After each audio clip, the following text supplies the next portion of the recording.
Hi, good morning to everybody.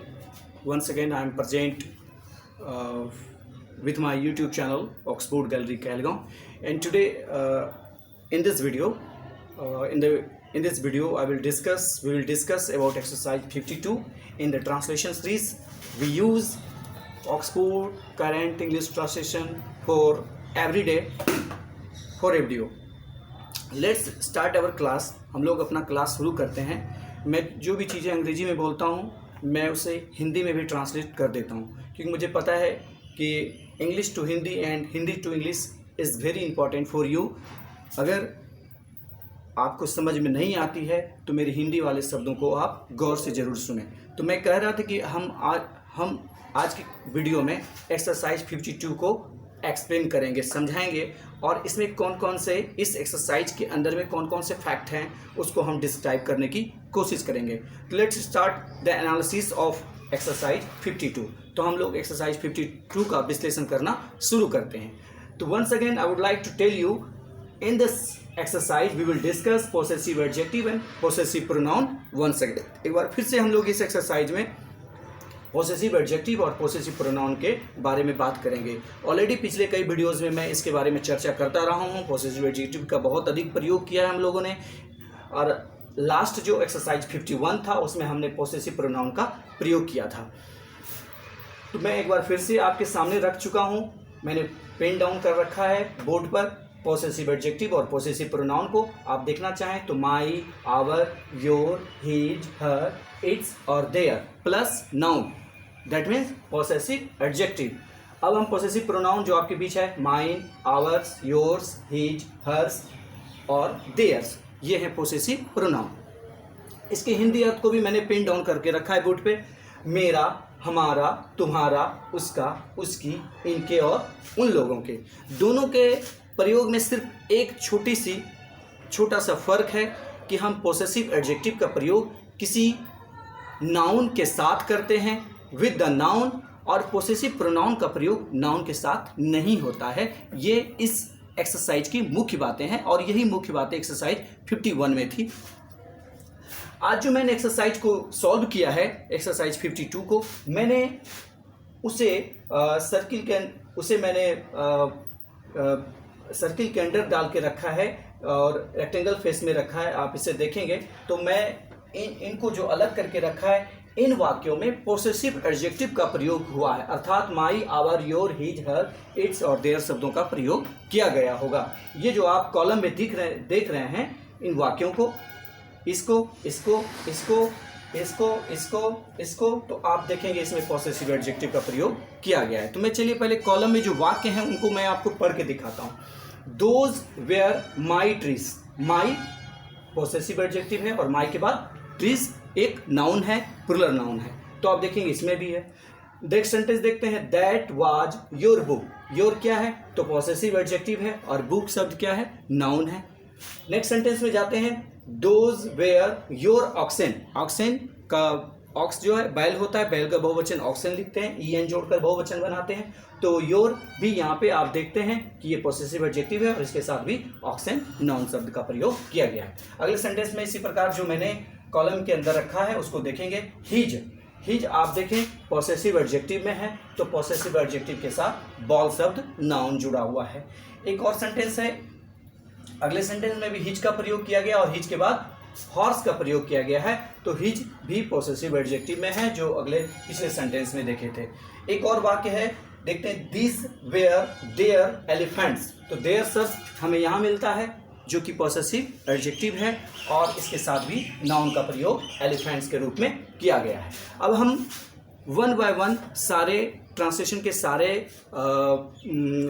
के जितने भी सेंटेंसेस हैं उसके बारे में 1 to 1 चर्चा करेंगे और आपको हम विश्लेषण प्रस्तुत करते रहेंगे. तो हम देखेंगे कि किस प्रकार से इसमें पोसेसिव प्रोनाउन और पोसेसिव एडजेक्टिव का प्रयोग हुआ है. तो हम वाक्य को हिंदी में पढ़कर और फिर उसका अंग्रेजी में, मैंने चूंकि अंग्रेजी में पहले से पॉइंट पेन डाउन करके रखा है ताकि आपको कम समय में ज़्यादा से ज़्यादा मैं चीज़ों को समझा सकूं और आपको बेस्ट कॉन्सेप्ट दे सकूं. इसके लिए मैंने इस सीरीज में ऑलरेडी मैंने बोर्ड पर एक्सरसाइज को पेन डाउन करके रखा है. तो लिए पहला है, वह पेड़ मेरा था.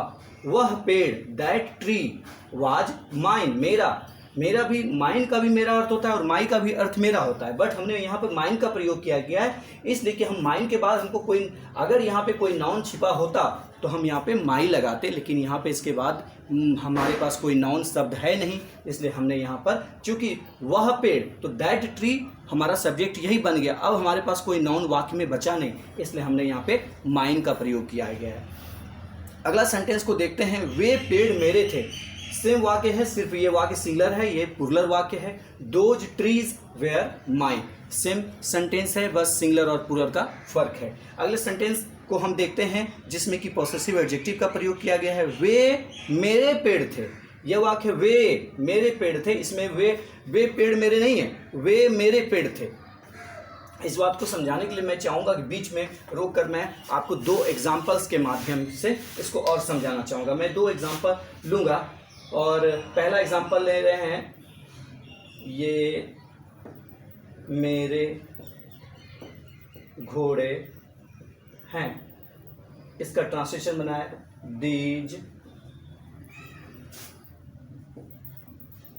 These are my horses. अब मैं इसी प्रकार का दूसरा वाक्य लेता हूं, ये घोड़े मेरे हैं।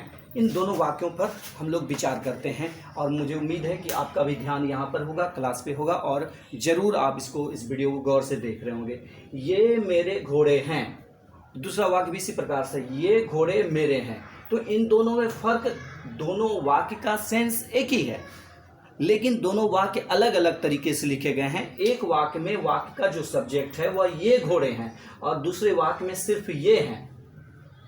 तो ये घोड़े, तो हम ये घोड़े शब्द के लिए पहले दीज हॉर्सेस लिखेंगे, दीज हॉर्सेस। अब चूंकि हमारा सब्जेक्ट प्लुरल है तो हम आर का प्रयोग तो करेंगे। अब हम माई का प्रयोग नहीं कर सकते क्योंकि रूल्स कहता है कि पॉसेसिव एडजेक्टिव के जस्ट बाद कोई नाउन का प्रयोग होना चाहिए। तो अब हमारे पास यहाँ माइन का प्रयोग करने का ऑप्शन समाप्त हो जाता है, तब हम क्या लगाते हैं। तो ये दोनों वाक्यों को अलग अलग तरीके से मैंने लिखा है और एक में मैंने माइन का प्रयोग किया है जो कि पॉसेसिव प्रोनाउन है और दूसरे में माई का प्रयोग किया है जो पॉसेसिव एडजेक्टिव है। तो उसी को मैं यहाँ पर लेके आता हूँ और मैं अगले वाक्य की ओर देखता हूँ। तो अगला सेंटेंस है, वह आपकी पुस्तक थी, तो that was your book. Next है, वह तुम्हारा था, दैट वाज योर्स। नेक्स्ट है, ये गाय तुम्हारी थी, वे गायें तुम्हारी थी, those cows were yours. Next sentence है, यह स्कूल हमारा था, this school was ours. Next sentence है, वह हमारा था, that was ours. Next sentence है, वे गायें हमारी थी, दोज कॉज वेयर आवर्स। सभी वाक्यों में अभी तक जितने भी वाक्य हैं जिसमें मैंने पोसेसिव प्रोनाउन का प्रयोग किया है, सबों में देखेंगे that tree, those tree, this book, these books, those cause, this school, those cause इत्यादि का प्रयोग किया गया है। हालांकि कुछ वाक्यों में सिर्फ डैट को सब्जेक्ट बनाया गया है, लेकिन चूंकि हम फिर से कहते हैं कि जब भी हम एडजेक्टिव का प्रयोग करते हैं तो एडजेक्टिव के साथ हमें नाउन को जोड़ना पड़ता है। क्योंकि हमारे पास यहाँ पर नाउन अब है नहीं वाक्य में बचे हुए, तो हमको आवर की जगह आवर्स का प्रयोग यानी कि पोसेसिव प्रोनाउन का प्रयोग करना पड़ता है। चलिए अगले सेंटेंस में जाते हैं और कुछ और सेंटेंसेस को सॉल्व करते हैं। यह साड़ी उसकी थी, this sari was hers. Next sentence है, ये साड़ियाँ उसकी थी, these saris were hers. Next है, वे उसकी थी, दोज वेयर हर्स। यह उसका था, दिस वाज हिज।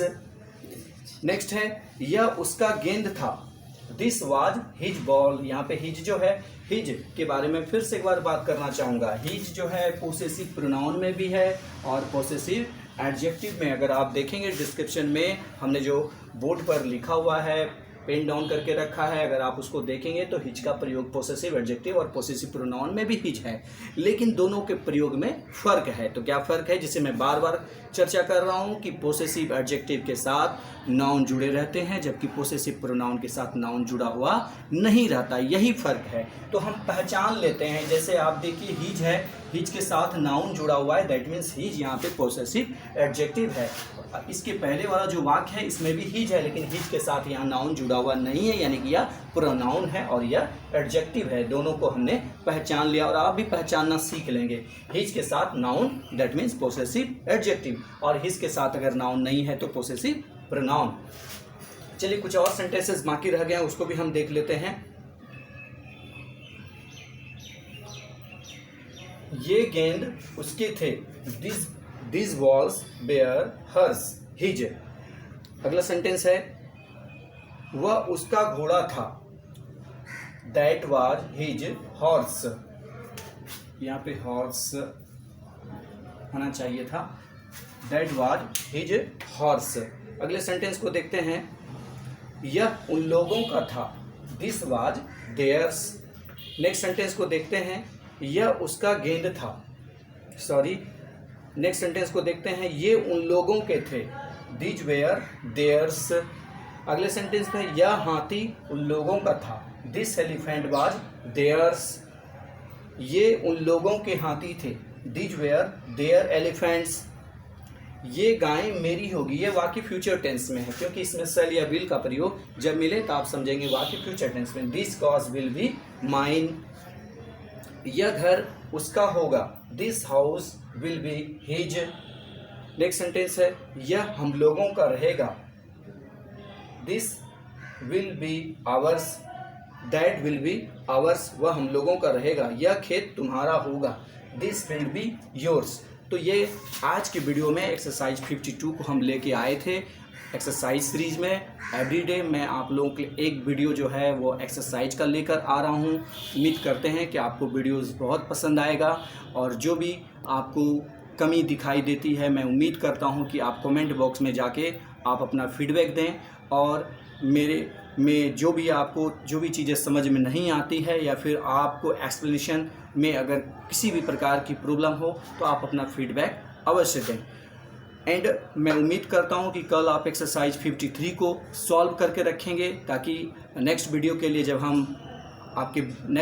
आपके लिए हम लेके आएँ तो आप 53 को अच्छी तरीके से समझ सकें। फ़िलहाल मैं आपको इस वीडियो के लिए थैंक यू। आप लोगों ने कंटिन्यूसली मेरे वीडियोस को व्यूज़ किया है, सब्सक्राइब किया है, तो मुझे बहुत खुशी हो रही है। Thank you to everybody, thank you to my class.